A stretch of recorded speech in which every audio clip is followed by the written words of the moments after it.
బండి సంజయ్ కొడుకు ఏ తప్పు చేయలేదని చెప్పి ఆరోపణలు వస్తున్నాయి. కావాలనే నన్ను కుట్రపూరితంగా ఇరికిచ్చిరు ప్రతిపక్షాలు అందరూ అని చెప్పి మాట్లాడుతున్నాడు బండి సంజయ్. అసలు కొడుకు తప్పు చేసిండా చేయలేదు సార్? దీని మీద మీ స్పందన ఏంది సార్?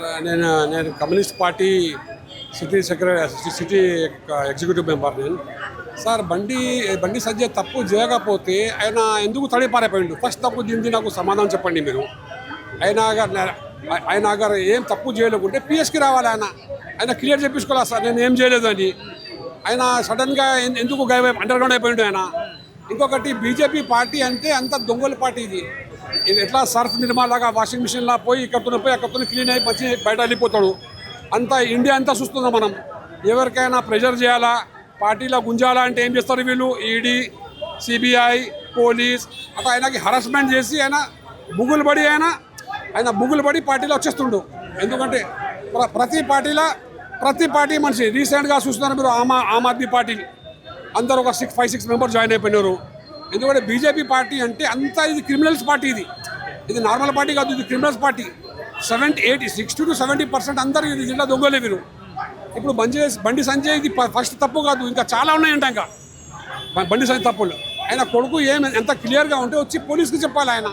ఆయన ఎందుకు పారిపోయింది నాకు దానికి నాకు సమాధానం చెప్పండి మీరు. అంటే ఇప్పుడు పోలీసు వ్యవస్థ బండి సంజయ్ కొడుకు దొరకట్లేదని చెప్పి మాట్లాడుతున్నాడు. అసలు పోలీసు వ్యవస్థ ఉన్నదా లేదా తెలంగాణ ప్రభుత్వం? ఇప్పుడు తెలంగాణ ప్రభుత్వం కూడా గమ్మును కామూసి పడియారా. ఎందుకంటే సీఎం చేస్తే ఒక ఫోన్ చేస్తే ఇప్పుడు సీరియస్ యాక్షన్ అవుతుండే. ఎందుకంటే బండి సంజయ్ అంటే మోదీ డైరెక్టర్ సెంటర్తో ఈయన లింక్ ఉన్నది బట్టి వీళ్ళు ప్రెషర్లో పని చేస్తున్నారు పోలీసు వాళ్ళు. సరే ఇది ఫిలాల్ ఇప్పుడు మేము ఇక్కడ అంబేద్కర్ షాప్ దగ్గర ధర్నా ఇచ్చినాం. ఆయనకి ఇంకా అరెస్ట్ కాకపోతే మేము పోయి కమిషనర్ ఆఫీస్ దగ్గర ధర్నా చేస్తాం. సీఎం క్యాబ్ ఆఫీస్ పోయి ఇంకా ఎక్కువ ధర్నా చేస్తాం అంతా. ఎందుకంటే ఇక్కడ ఇంకా స్టాప్ చేయమేది ఇది ఎక్కువ తీసుకోపోతాం ధర్నాకి మేము. అంటే ఇప్పుడు సామాన్య ప్రజలకు ఒక న్యాయం, కేంద్ర మంత్రికి ఒక న్యాయం అని చెప్పి చాలా మంది మాట్లాడుతున్నారు. మరి కరెక్ట్ సార్. నార్మల్ పబ్లిక్ ఒక న్యాయం, వీళ్ళకి ఒక న్యాయం. అంటే వీళ్ళు ఎట్లా అంటే వీళ్ళు హిట్లర్ లాగా వీళ్ళు అంటే వీళ్ళకి ప్రతి ఏం చెప్తారు అంటే వీళ్ళు ఏమైనా చేస్తే వీళ్ళకి ఎంత ఫ్రీగా వీళ్ళకు మాకు ఎవరు ఏం చేయలేదు అని వీళ్ళకి వచ్చేస్తుంది ఇప్పుడు. ఎందుకంటే సెంటర్ మా చేతిలో ఉన్నది బట్టి మాకు ఎవరు కూడా ఏం చేయరని చెప్పి. ఎందుకంటే ఇప్పుడు దాకా యాక్చువల్గా పోలీస్ వాళ్ళు కూడా ఇప్పుడు దాకా ఎంత ఇదే ఇప్పుడు నార్మల్ మనిషి ఉంటే వితిన్ అవర్స్లో ఆయనకు పట్టి తీసుకుపోయి లోపల తోసేస్తుండే ఆయనకి. ఈయన మినిస్టర్ కొడుకొని ఇందాక ఇప్పుడు దాకా అంత ఇప్పుడు కంట్రీ బయట వెళ్ళిపోయింది అంటారు ఇప్పుడు ఇలా. సో ఇప్పుడు వీళ్ళు ఈజీగా తీసుకున్నారు గవర్నమెంట్ ఇంకా పోలీస్ కూడా. ఇంత తీసుకుంటేనే ఇంత ప్రాబ్లం అయింది ఇది. కానీ కమ్యూనిస్ట్ పార్టీ వాళ్ళు ఇక ఆయనకు అరెస్ట్ చేయకపోతే ఇప్పుడు అంబేద్కర్ స్టాచ్యూ దగ్గర వచ్చి ధర్నా ఇచ్చినాం. ఇంకా ఎక్కువ చేస్తాం మేము ధర్నాలు ఇంకా.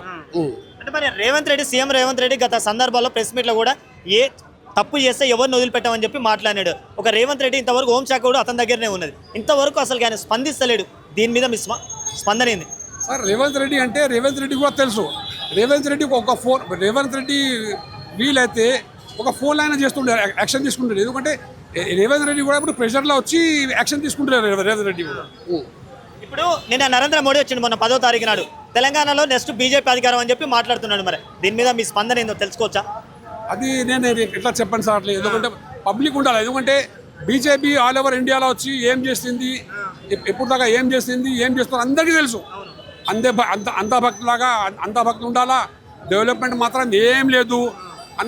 అంతా ప్రైవేటైజేషన్ చేసేస్తున్నారు. అంతా ఇప్పుడు ఏం లేదు. గవర్నమెంట్ ఇప్పుడు దాకా బీజేపీ గవర్నమెంట్ అంటే ఓన్లీ హిందూ ముస్లిం తప్ప ఇంకా వీరు ఇప్పుడు దాకా ఏం డెవలప్మెంట్ చేయలేదు వీళ్ళు. అదైతే పక్క రాష్ట్రాలలో మొత్తం మాదే ఉన్నది, అభివృద్ధి చూసే ఓట్లు వేసినారు మాకని చెప్పి మాట్లాడుతున్నారు. మరి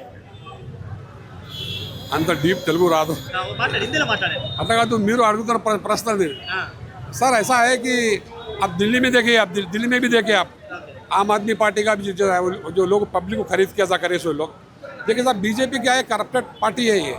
इन लोग को क्या है, अगर आदमी मोहब्बत से अगर ఆయనకి బెదిరిస్తారు ఫస్ట్. ఆయన రాకపోతే ఆయనకి ఏం చేస్తారంటే ఇది అంతా అదర్ డిపార్ట్మెంట్స్కి ఇచ్చి ఆయనకి ఇన్కమ్ ట్యాక్స్, ఆ ట్యాక్స్, ఈ ట్యాక్స్ అని ఆయనకి బెదిరించి ఆయన అంటే లొంగిపోతారు వాళ్ళు. లొంగిపోయి బుగులు పడి వీళ్ళు ఈ పార్టీలో వస్తారు. ప్రేమతో మనసుతో రాళ్ళు వాళ్ళు. బుగులు పడి వాళ్ళకి వాళ్ళ సేఫ్టీ గురించి వస్తారు ఈ పార్టీలో. ఇప్పుడు దీంట్లో రేపిస్టులు మర్డర్ చేస్తున్న వాళ్ళకి వీళ్ళు జైలుకి వాళ్ళకి ఫస్ట్ ఆఫ్ ఆల్ వాళ్ళకి బెయిల్ ఇచ్చేస్తారు. బయట వచ్చిన తర్వాత వాళ్ళకి పూల దండ వేసి వాళ్ళకి ఒక ఎట్లా అంటే ఒక విక్టరీ లాగా చేస్తారు వీళ్ళు. ఇలాంటి మరిన్ని వీడియోల కోసం మా యూట్యూబ్ ఛానల్ను లైక్ చేసి సబ్స్క్రైబ్ చేసుకోండి.